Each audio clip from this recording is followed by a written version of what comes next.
How to get branded Facebook hashtag.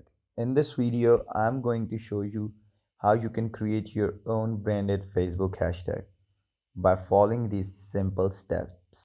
Let's get started. First of all, what you're going to do is open up the Facebook application on your mobile phones. Afterwards, you're going to go and tap on this what's on your mind bar. Afterwards, a new page is going to appear in which we're going to further tap on it.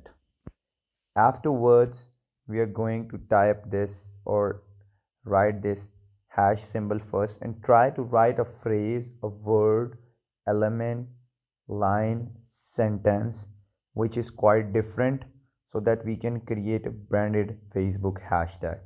So I would write this how to digital, and as I see, no page is there by this name. So eventually I would post. This is how I'm going to post by going there, tapping on the above right corner of the screen. So the post has been made.